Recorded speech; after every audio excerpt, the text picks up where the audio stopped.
Tulin katsoa vähän, että mikä meininki täällä laitumella on. Tää on nyt tässä pari viikkoa ollut. Että alussahan tää oli vähän tämmöistä terapiatoimintaa, mutta kyllähän tää nyt niinku rupeaa antamaan niille tämän ruuankin tää laidun jo. Tässä meillä on semmonen 30 emolehmää vasikoineen. Tää varmaan vielä 10 pannaan tähän laumaan. Ja tässä semmonen 40 on. 40 on meillä se asusryhmä yleensä ollut nyt viime aikoina. Ja siinä on sitten yleensä ollut 2 sonnia. Että saadaan ne kohtuu lyhyellä välillä tiineiksi ja sitten ei tule siitä haasteita, että sonni ontuu tai jotain muuta, niin on meillä mahdollisuuksia. Tässä on tää laidun ollut varmaan 10 vuotta. No, 10 vuotta varmaan ollut tää sama laidun tässä. Tässä vähän on tätä voikukka-ongelmaa ja hierakkaa, mutta nyt niittämällä ja muulla pyritään vähän saamaan sitä aisoihin. No, nyt tää on komea tämmönen keltainen alkukesän pelto. Luomuviljely. Oli. Siis nyt ei olla enää luomussa. Mutta laitumellahan kunhan se on vihreätä, niin se yleensä käviää. Jopa meillä yksi ryhmä syö hevohierakkaa, mutta tässä ei ole vielä kelvannut. On kyllä polettu se, mutta ei ole syöty. Ja sitten tuo hevohierakkaa se meillä on se haaste ollut näillä laitumilla tietyillä. Ja kyllä kai se siitä sitten lähtee pikkuhiljaa poistumaan, kun sitä niittää. Ja jos ei muuta, niin sitten pannaan jotain kasvituhoja siihen. Mutta ei ollut ongelma siis meille vielä. Meillä on tässä useampi juottopaikka tällä laitumalla. Tää kaikkiaan on 6 hehtaaria. No puskat, metät mukaan lukien 7 hehtaaria, 8 hehtaaria. Ja tätä sit syötetään vähän pienemmissä lohkoissa, kun tää rupeaa nyt. Nythän tää on niin oikeastaan tänä viikonloppuna ollut kasvu. Lauantaina meillä on vettä. Eikö sitä melkein 10 milliä tullut? Paikalla ylitekin, niin sehän tuli niin taivaan lahjana meille, että se satoi kyllä laariin. Ja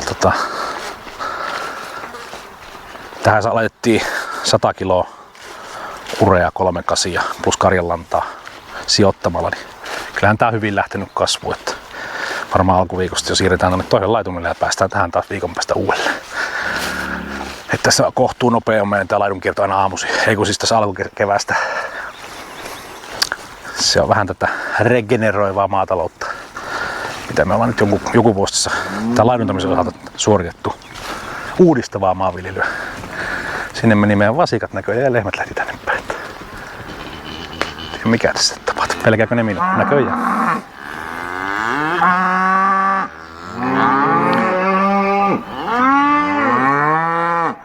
No mitähän nyt tapahtuu?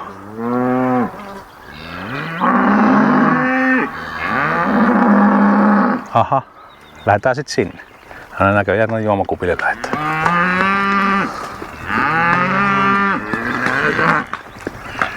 Tullaan heidän elämään häirittämään tänne, kun on tottunut olemaan rauhassa.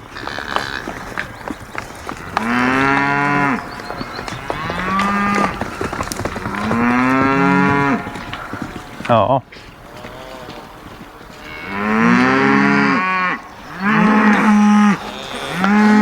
Sellaisia tää on. Tää naudanlihan tuotanto on tämmöstä karkearehu valtosta meillä Suomessa. Että nurmellahan täällä pääasiassa, että nämä eläimet syötetään, että se on niin. Se meidän päätuotanto on oikeastaan nurmi. Ja nurmeahan me täällä tuotetaan. Meillä nyt taitaa olla, tuliko meillä tänä vuonna joku 200 hehtaaria viljalle. Sitten on koko viljaselleroja nurmia semmonen.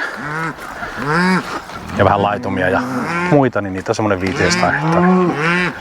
Ja sitten on vielä lisäksi noita mehtälaitumia jonkun verran. Taitaa olla 80 hehtaaria niitä sitten. No, nää nyt päätti lähteä tonne jonnekin. Häirit, no tietysti mä oon täällä nyt valoa. Se on jotenkin tää kirkas valo ja tämmönen, niin se aina sotkee ja elämä. Hän nyt päätti lähteä sitten tonne. No sieltä tullaan takaisin.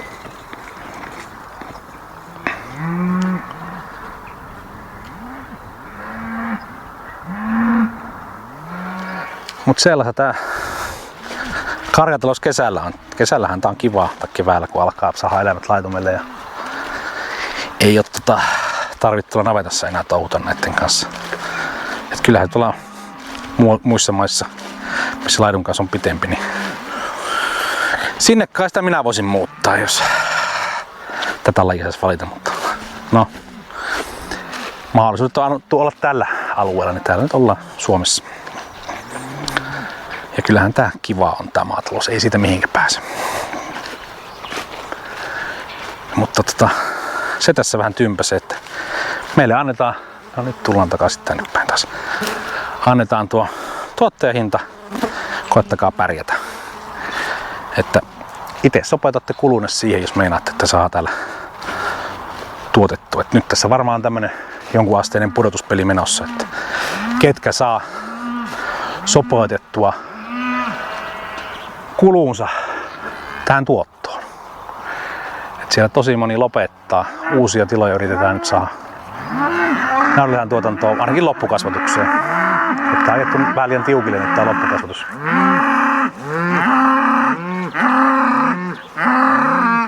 Ja kyllä mekin ollaan nyt mietitty, että onko tässä enää mitään järkeä. Useita kertoja. Vielä nyt uskotaan tähän lajiin. Ja nyt tuli tää uutena, että luomusta lähdettiin pois, niin tarkoitti meille 160 000 € tukia pois vuoteen.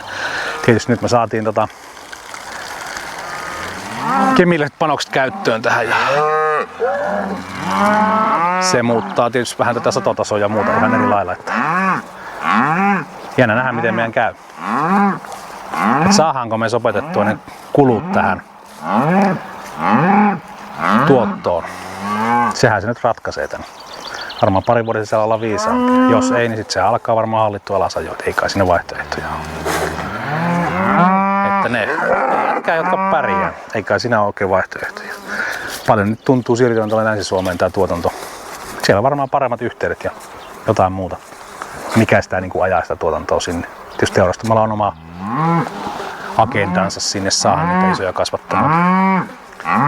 Mutta tää on tää naudanlihan tuotanto ollut vielä se vähän niinku tuo maitokin, että sitä on pystytty tuottamaan ympäri Suomen. Että tää ei ole niin sidottu siihen teurastamaan niin kuin broileri- ja sikapuolen.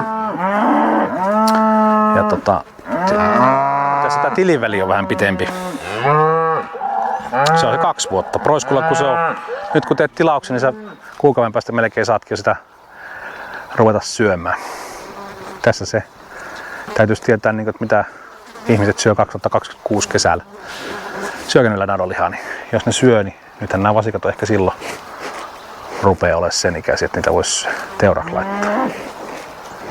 Mutta eka nyt tässä on laidunnusta ja vähän talvea ja mitä kaikki tässä on tästä tarjolla. Mutta tää on yksi meidän lauma. Meillä on taitaa olla nyt jo joku, olisiko meillä tässä nyt joku 150 eläintä laitumella. Et yleensä meillä täällä on kaikki navetat tyhjät, tuolla Pieksämäelläkin on 1 navetta tyhjä. Et ne on laitumella eläimet kesät ja meillä on laitumia sille, että tästä Haakuvuoren tilalta niin oikeastaan 20 kilometriä tuonne Pieksämäen suuntaan, 20 kilometriä tuonne Juvan suuntaan ja sitten tässä lähellä on jonkun verran näitä laitumia. Että olisiko meillä laidun ala 200 hehtaaria kaikki noiden mehtälaitumia kaikkien kanssa. Niitä sitten aina jaksotellaan vähän, miten meillä on eläimet kautta miten ne on kasvanut lähinnä kesätasolla. Ja sitten eka säilörehu tehdään vähän isommalta alalta ja sitten kakkossäilörehu jätetään vähän vähemmän, pystyy ottaa laidumiksi. Kyllähän tämä laidun niin kaikkein halvinta rehua on. Ja kyllähän se niin näkee, kun nämä pääsee tänne laitumelle, että selvästihän nuo vasikat rupeaa kasvaa ihan eri lailla. Maito rupeaa tippumaan paljon paremmin ja kaikki tämmöinen tulee niin mahdolliseksi.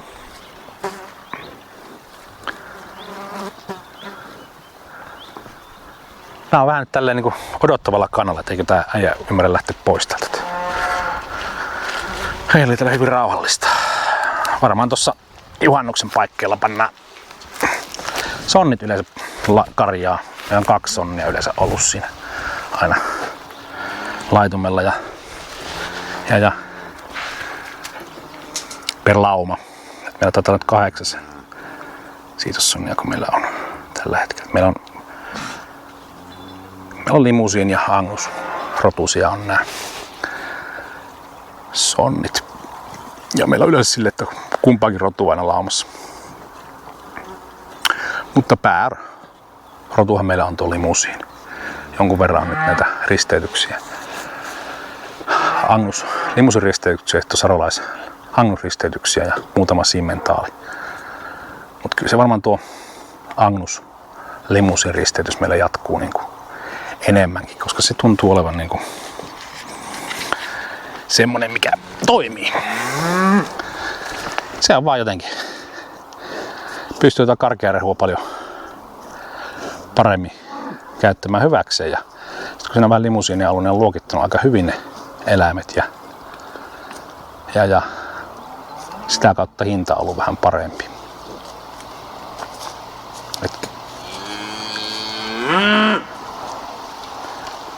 Tämmönen on tää laidunkauden avaus näin alkukesä 2024.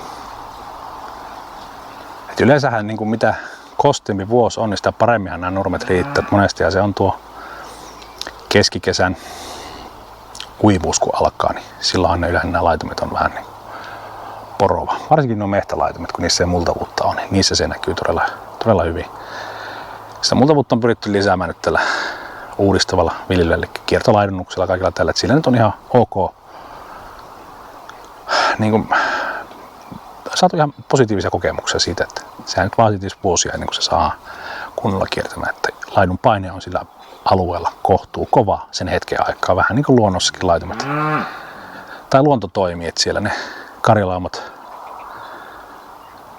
laiduntaa, niin ne kiertää aina koko ajan pedot perässä ja ne ajaa eteenpäin sitä laumaa. Ja se pysyy kohtuu pienellä alalla, että se ei leviä joka paikkaan. Ja sitten ne paskantaa ja syö sen tietyn alueen ja jatkaa kulkemista ja tulee sitten jossain vaiheessa takaisin, kun siellä on lisää syötävää. Että se syyään käytännössä siltä alueelta kohtuu puhtaaksi ja sitten jatketaan matkaa. Et toisin kuin tämä perinteinen laiduntaminen, missä ne annetaan olla siellä samalla alueella käytännössä koko kesän, niin se ei pääse nurmi samalla lailla luontaiseen kiertoon ja se ei samalla tee sitä juurta ja muuta sinne. Et meidän pitäisi opetella ehkä enemmänkin sitä luonnon kanssa toimimista. Et nämä kemialliset lannoitteet ja muut on mahdollistanut kaikenlaisen kikkailun meillä tässä näin, mutta se löytää semmoinen keskitie. Onpa kaunis päivä tai ilta. Kello onkin jo 5. Se rupeaa tää päivä olemaan aika valmis, että ei kai tää muuta tarvitse, kun julistaa tämän päivän kohta päättyneeksi. Jatketaan ensi viikolla, maanantaina. Ensi viikon kuvitelmiahan meillä on ensi viikolla meillä laittaa lisää erukoita laitumille ja sitä rataa. Vähän ehkä vierotellaan tuossa noita syysvasikoita ja ajan korjuuta laitumille laittoa. Sitten tuli vähän uusia vuokramaita tuolla, niin niitten varmaan sinne lähtee joku porukka. No siellä itse asiassa viikonloppuna vähän ronduppia taittiin laittaa ja sinne nyt laitetaan semmonen 40 hehtaaria viljaa meille. Pohdinnassa on, että laitetaanko sinne kauraa vai pannaanko ihan kauravehnää. Suora kylvillä meinattiin nyt mennä, kun on vähän se myöhäinen tää ajankohta jo. Ja siellä on niinku kohtuu nurmet ollut takana, niin ne vois niinku toimia siinä. Ja sitä kivishouta ei nyt enää tähän aikaan vuodesta ole hirmu ikävä. Mutta katsotaan nyt. Loppumasta viikkoa ollaan varmaan viisaampia, miten siellä on lähtenyt. Miten se lähtenyt homma toimimaan, mutta se on tuolla vähän kauempana se alue. Pitää voidaan käydä katsoa jossain vaiheessa. Ja se on semmonen